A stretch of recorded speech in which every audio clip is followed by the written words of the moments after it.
चौकीदार चोर है, बिच्छू है, सांप है। परसों जनरल मनोज नरवाणे ने अपनी किताब में ये साफ बताया कि अग्निपथ स्कीम सेना पर जबरदस्ती ला दी गई थी। और ये जो बात करते हैं कि इन्होंने बुलेट प्रूफ जैकेट दी, सच तो ये है कि वो हमारे 20 जवान जो लद्दाख में उस समय शहीद हुए थे, उनके पास प्रॉपर ECCI क्लोथिंग नहीं थी। गूगल करिए, आपको सच्चाई मिलेगी। सिर्फ ताली बजाने के लिए कोई चीज मत सुनिए। हाँ, हमने छिपाया था शुरू में कि वीर सावरकर जो है उसको जिंदगी भर पेंशन मिली। विषम परिस्थिति में जब ऐसी हालात पैदा हो कि एक तानाशाह बताए कि मैं तुम सब पे भारी हूं, और ऐसी झुंझुना बजाए गारंटी की 4 लड़के घुस गए संसद में, जिन लोगों ने पूरे देश को कहा पकौड़ा तोलना, और वो एक सांसद हमारा है जो कि एजेंट है बीजेपी है, सुनील कुमार पिंटू, पहले भाजपा में ही थे। और मुझे तो आज ये लग रहा है बच्चों को भी देखकर कि महसूस यूं होता है ये दौरे तबाही है, पत्थर की अदालत में शीशे की गवाही है। क्या किसी को यहाँ कोई बता सकता है कि जो हमारा बालासोर की दुर्घटना हुई उसमें किसी को सजा मिली, किसी की गलती आई? अच्छा नहीं लगता उसको बोलना कि महिलाओं के बारे में टिप्पणी कर दी सदन के अंदर की कोई सूर्पनखा है, बाहर टिप्पणी कर दी कि 50 करोड़ की कोई गर्लफ्रेंड है, कोई आपने दाऊद इब्राहिम पर भी बात कर ली, आपने ये भी कह दिया मोदी जी हैट्रिक बनाएंगे, लेकिन आपने जनरल मनोज नरवाणे की उस किताब के ऊपर बात क्यों नहीं की? हम जैसे यहाँ बैठे हैं ना, छोटी मोटी नौकरी कर लेंगे, पकौड़े तल लेंगे, इनके बच्चे बड़ी बड़ी स्कूलों में, यूनिवर्सिटी में, आउट ऑफ कंट्री में पढ़ेंगे, हम सबका क्या होगा? नमस्कार, आप देख रहे हल्ला बोल, आपके साथ मैं हूं अंजना।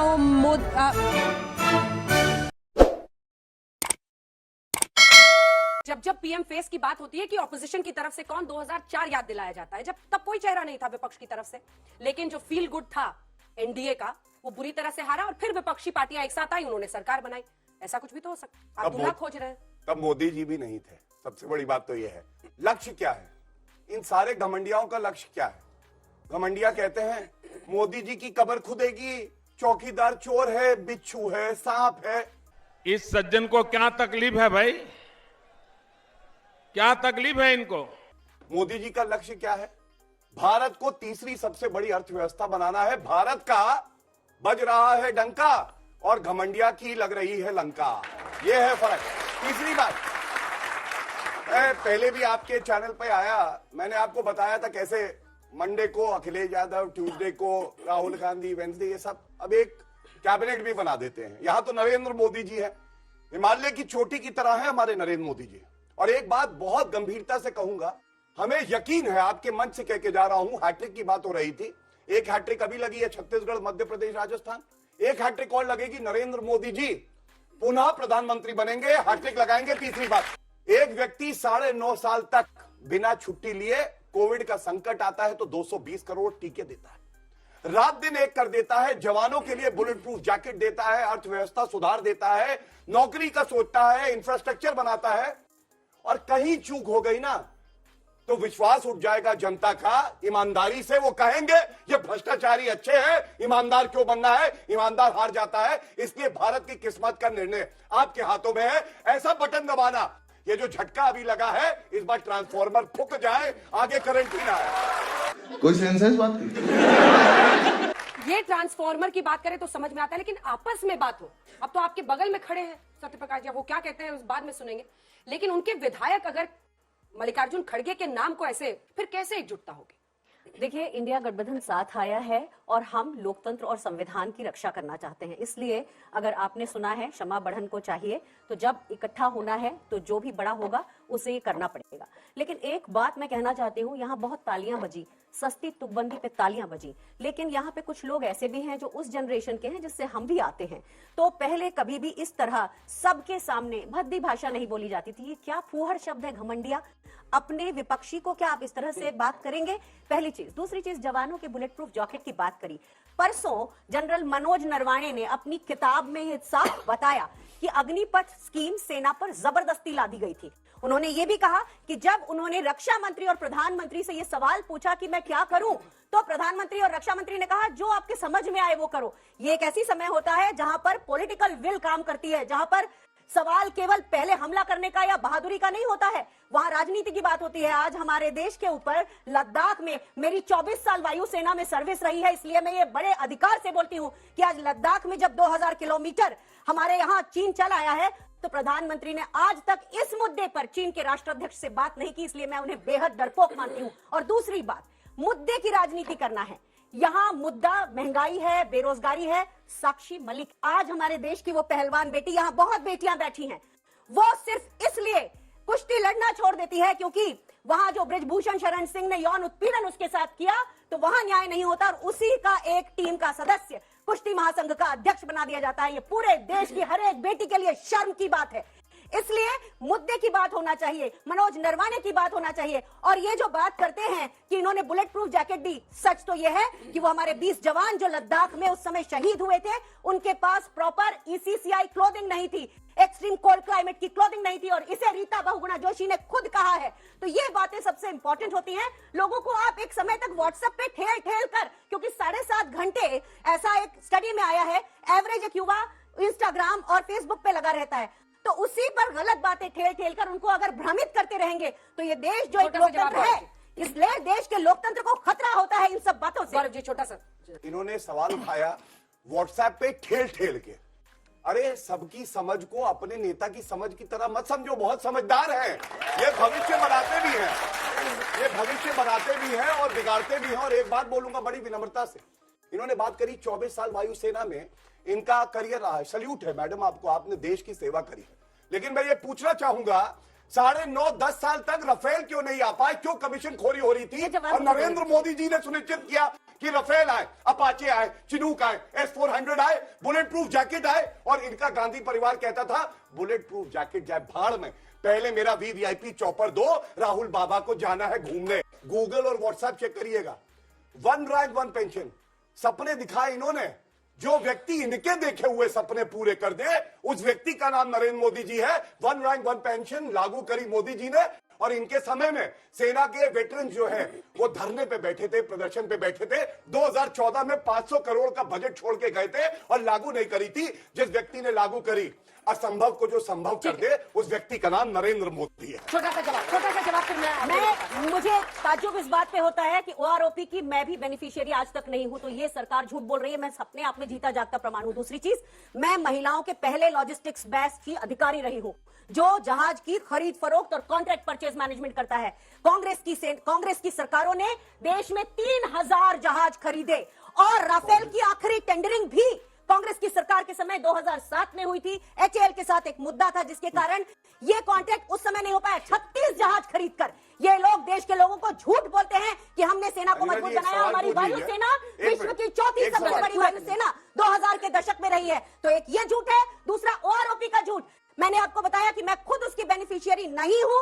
और एक बात, OROP में जो लोग सत्याग्रह कर रहे थे जंतर मंतर पे, उनको पहली बार बीजेपी की सरकार ने घसीटा, मारा, पुलिस में लेकर गए, वहां औरतें भी थी। गूगल करिए, आपको सच्चाई मिलेगी। सिर्फ ताली बजाने के लिए कोई चीज मत सुनिए, कम से कम सच जानने के लिए भी है। और सेना के नाम पे ये राजनीति करते हैं, सेना के नाम पे वोट बटोरते हैं। आप लोग बताइए, G20 का जिस दिन आखिरी दिन था, उस दिन प्रधानमंत्री अपना सम्मान करा रहे थे, उसके 2 दिन पहले शहीद हुए थे। क्या उनके लिए 2 मिनट का मौन रखा गया? बार बार ऐसा होता है, हमारे शहीद होते हैं, लेकिन प्रधानमंत्री उनके नाम पे केवल वोट बटोरते हैं। ये आपको दिल से बता रही हूं, समझना चाहिए। सारी कांग्रेस की सरकारों ने इतना लिया, ये छोड़िए 2004 से 2014 तक 42 स्क्वाड्रन थे, 33 पे क्यों आ गए? कितने विमान आए बताइए? चलिए ये बताइए। आप तो एयरफोर्स में रही है ना, बताइए। मैं बताती हूँ, बिल्कुल नहीं थे। आखिरी बार जो परचेज खत्म की मिराज 2000-1 एयरक्राफ्ट 10 साल में कितने विमान आए? इतना बताइए। उत्तर दीजिए, उत्तर। ने मना कर दिया। एक बात आप सबको बताना चाहती हूँ, आप सबको ये धोखा दिया जाता है कि हमसे छिपाया गया। हाँ, हमने छिपाया था शुरू में कि वीर सावरकर जो है उसको जिंदगी भर पेंशन मिली। हाँ, हमने छिपाया था शुरू में कि वीर सावरकर जो है उसको जिंदगी भर पेंशन मिली।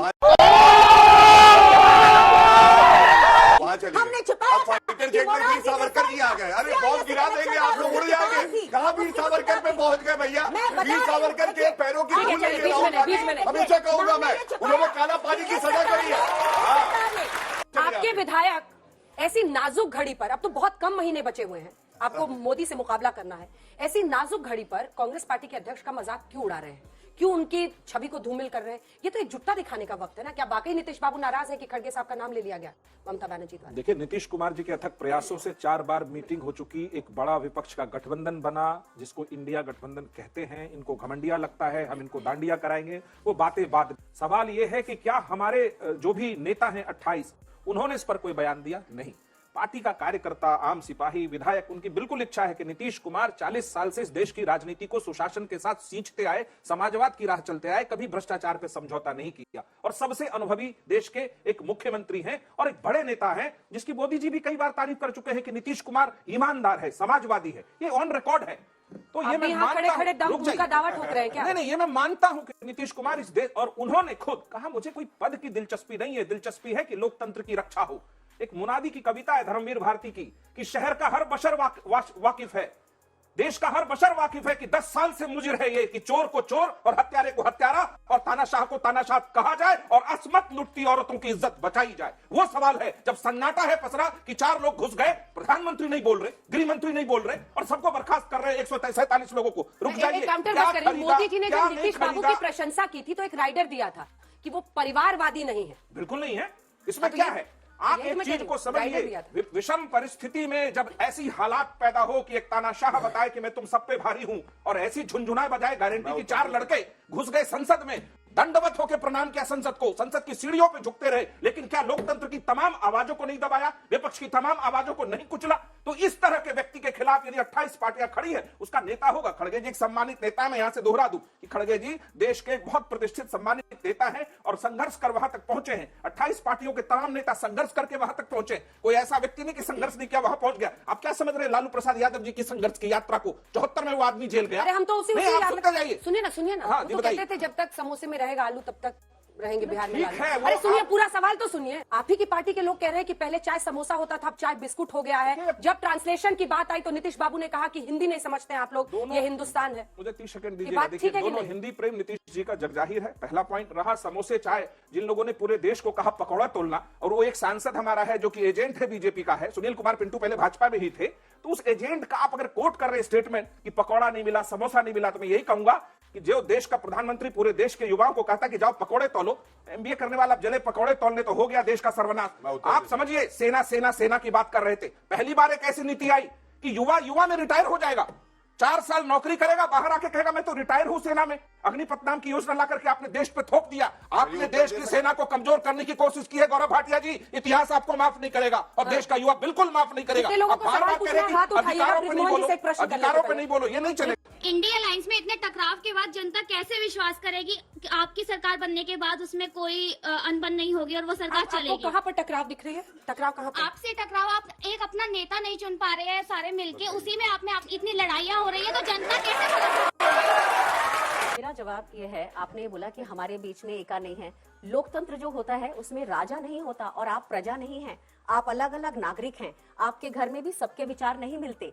घर में भी परिवार के सारे लोग रहते हैं, मम्मी पापा भी लड़ते हैं, बच्चे भाई बहन भी लड़ते हैं। तो उसी तरह से इंडिया अलायंस एक रियल लोकतंत्र की बात है। और मुझे तो आज ये लग रहा है बच्चों को भी देखकर कि महसूस यूं होता है ये दौरे तबाही है, पत्थर की अदालत में शीशे की गवाही है।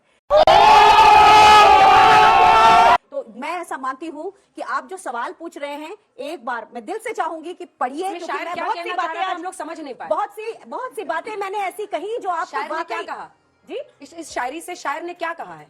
वाह बेटा, लगता है तुम गू खा के ही मानोगे। इस शायरी से शायर ने ये कहा है कि जो सच बोल रहा है उसकी बात पे लोग भरोसा नहीं कर रहे हैं और जो झूठ बोल रहा है उस पे तालियां लगाई ये जा रही जनता है और झूठ एक पे और तालियां सवाल बजा रही है। मैं ये कह रही हूँ, आप बताइए बालासोर में किसको किसी तरह का कोई अपराध घोषित हुआ क्या? उसकी कब आई थी रिपोर्ट? मोरबी में जो बंदा था वो भाग खड़ा हुआ। तो जो जनता के मुद्दे हैं उस पे कौन बात करेगा? क्या किसी को यहाँ कोई बता सकता है कि जो हमारा बालासोर की दुर्घटना हुई उसमें किसी को सजा मिली, किसी की गलती आई? भैया मुंह निकल जाएगा हमारा ऐसा करेंगे तो। रिपोर्ट जो थी वो कहा गया गुप्त है, खाली इसमें सिग्नल फेलियर था। तो ये सारी चीजें सोचने की है, इस युवा पीढ़ी के सोचने की है, क्योंकि आपके हाथ में देश है। सोचिए। भाटिया जी, आपने कहा कि 2024 में मोदी जी पीएम फेस रहेंगे, बीजेपी के तीसरी हैट्रिक लगाएंगे, लेकिन आपने कंपैरिजन किया कि 2004 में मोदी जी नहीं थे। 2004 में क्या आप वाजपेयी जी को मोदी जी से छोटा नेता मानते हैं? देखिए, मैं आपको एक बात बता दूं, कभी भी किसी की तुलना नहीं करनी चाहिए। बहुत अच्छा प्रश्न किया है।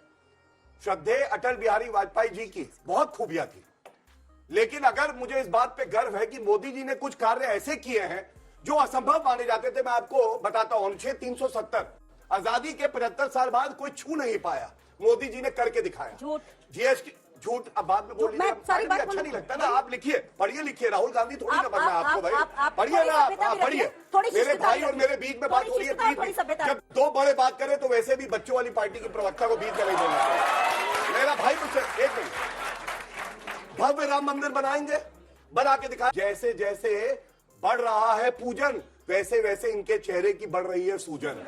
ये है सच्चाई।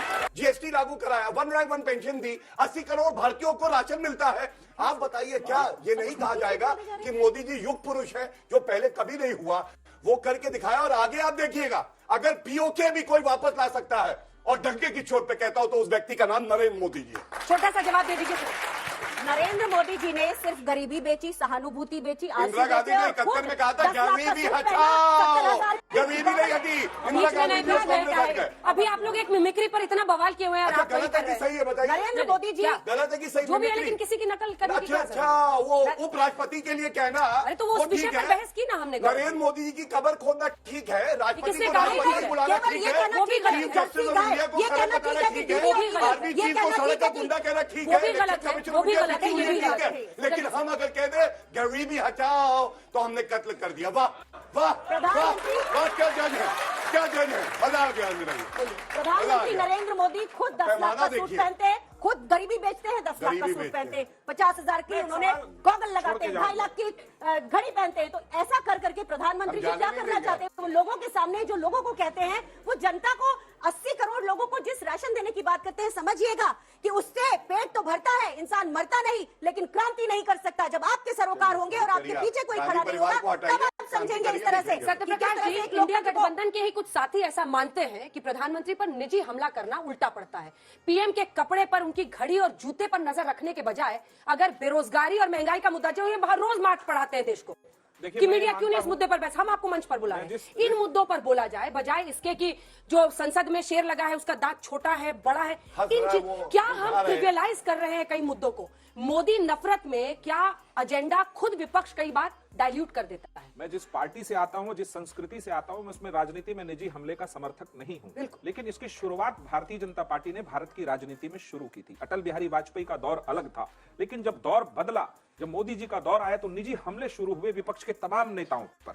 और आपको गिनाना शुरू करूंगा तो बहुत फहरिस्त लंबी हो जाएगी। स्वयं प्रधानमंत्री जी ने, इतने अच्छा नहीं लगता उसको बोलना कि महिलाओं के बारे में टिप्पणी कर दी सदन के अंदर की कोई शूर्पणखा है, बाहर टिप्पणी कर दी कि 50 करोड़ की कोई गर्लफ्रेंड है, कोई जर्सी गाय है, कोई कांग्रेस की विधवा है। इस तरह का नरेंद्र मोदी करे देश का प्रधानमंत्री? क्या हमें जी बहुत बहुत बहुत बहुत बहुत पाकिस्तान के प्रधानमंत्री को अपना थोड़ी ना मानेंगे, कम से कम जी तो लगाइए। बिल्कुल जी, नरेंद्र मोदी प्रधानमंत्री जी अगर इस तरह का काम करे तो आपको शोभा देता होगा। ये देश बहुत संस्कारों के मामले में, और इसका इतिहास बहुत पुराना है। संस्कारों के मामले में ये देश बहुत पुराना है, और इसकी सभ्यता ये रही है कि विपक्ष को हमेशा आदर दिया गया है। मैं इसका समर्थक नहीं हूं। पॉइंट 2, आपने जो बात कही, इंडिया गठबंधन के कुछ लोग कहते हैं, देखिए हम नीतियों का विरोध करते हैं, व्यक्ति उसमें आता है। अगर प्रधानमंत्री के किसी कार्यकलाप से देश में अगर अग्निपथ की योजना आ जाए, प्रधानमंत्री यदि कहे कि ये तो पावर में ही नहीं आएंगे, मैं अकेला सब पे भारी हूं, और मणिपुर पर खामोश हो जाए, 4 लड़के घुस जाए उस पर, गृह मंत्री खामोश हो जाए, हर ओर सन्नाटा पसर जाए लोकतंत्र में, और आप बीन बजाते रहें और गारंटी नाम का झुंझुना बजाते रहे इस देश में, तो विपक्ष तो सवाल पूछेगा, उस व्यक्ति से भी पूछेगा, उस सत्ता से भी पूछेगा, और जनता के बीच जाएगा। जो गांधी ने कहा है कि हमें जनता के बीच जाना है, हम जनता के बीच मौजूद है। ममता जी ने क्या आपकी पार्टी से भी बात नहीं की थी खड़गे साहब का नाम प्रपोज करने के पहले? देखिए, हर किसी का अपना एक विचार होता है, और उसके विचार को, उसका सम्मान हम हमेशा देते हैं। लेकिन मेरा एक सवाल यह है कि अंजना जी, पिछले 5 दिनों में आपने बहुत अच्छी डिबेट्स करी। आपने संसद के सस्पेंशन, सांसदों के सस्पेंशन पे बात की, आपने दाऊद इब्राहिम पर भी बात कर ली, आपने ये भी कह दिया मोदी जी हैट्रिक बनाएंगे। लेकिन आपने जनरल मनोज नरवाने की उस किताब के ऊपर बात क्यों नहीं की? अब्बा नहीं मानेंगे। इसीलिए आपको बुलाया सीधी था। तरह से, इसीलिए आपको बुलाया। शुक्रिया। तो फिर मैं आज उसकी बात कर रही हूँ, और मैं चाहती हूँ कि उस पर भी मीडिया कुछ बोले, क्योंकि वो एक अग्निपथ स्कीम पूरी सेना के साथ और युवाओं के साथ होगा। आपने वो प्रश्न उठाया, मुझे पता था आप उठाएंगे, इसीलिए मैंने खास आज आपको बुलाया था, और उसका जवाब भी उन्होंने दिया। नौकरी के नाम पे गिरी कर रहे हो तुम। आप लड़ रहे हैं, चुनाव लड़ रहे हैं, कुछ भी कर रहे हैं। आपका नाम क्या है? नाम क्या है आपका? आई एम एमडी इकरार कुरैशी। भाजपा से कुरैशी साहब को गुस्सा आ रहा है, रिटायर करा देंगे। कह रहे हैं कि नौकरी की चिंता कौन करेगी इनकी? 18 करोड़ रोजगार ताली बजा रहे हैं, सारे तो ताली बजा रहे हैं। 18 करोड़ रोजगार दीजिए। जितनी भी पार्टियां हैं, हमें कुछ नहीं मिलता, हमें कुछ नहीं मिलता। हम जैसे यहाँ बैठे हैं ना, हम छोटी मोटी नौकरी कर लेंगे, पकौड़े तल लेंगे, लेकिन इनके बच्चे बड़ी बड़ी स्कूलों में, यूनिवर्सिटी में, आउट ऑफ कंट्री में पढ़ेंगे। हम सबका क्या होगा? शाबाश बेटा, बहुत बढ़िया। मेरा प्रश्न राम मंदिर के ऊपर है। राम मंदिर जैसे बनने वाला है और वो बीजेपी ने बनवाया है या जिसने भी किया है, वो बात नहीं है। बात ये है कि आपकी अलायंस में कई सारे ऐसे नेता हैं जिन्होंने पास्ट में हिंदुत्व के बारे में बहुत कुछ कहा है। कोई इसको आतंकवाद बोलता है तो कोई बोलता है ब्राह्मणवादियों को खत्म करना है। तो आपके शासनकाल में हिंदुओं की सुरक्षा क्या है? चलिए, शो के जरिए हमारी कोशिश होती है कि बच्चों के मुद्दे भी आए, उनके मन में क्या चल रहा है, आप लोगों के लिए भी एक झांकी है। वो हिंदुत्व पर पूछ रही थी, एमके स्टालिन। सर्वधर्म संभाव ही इस देश का रास्ता है, सर्वधर्म टकराव इस देश का रास्ता नहीं है। हम सभी धर्मों का सम्मान करते हैं और करते रहेंगे। क्या बात है? खत्म। अब बताइए मैं क्या करूंगा? एक बहुत सिंपल सी टिप आपके साथ शेयर करती हूँ। अपने हाथ को इस तरह से रखिए। If you look at this from your side, आपका लेफ्ट हैंड आपको बी के जैसे दिखेगा और राइट हैंड आपको डी के जैसे दिखेगा। B and D. B for थोड़ी मदद रखिए। वे मैं तेरा मन पर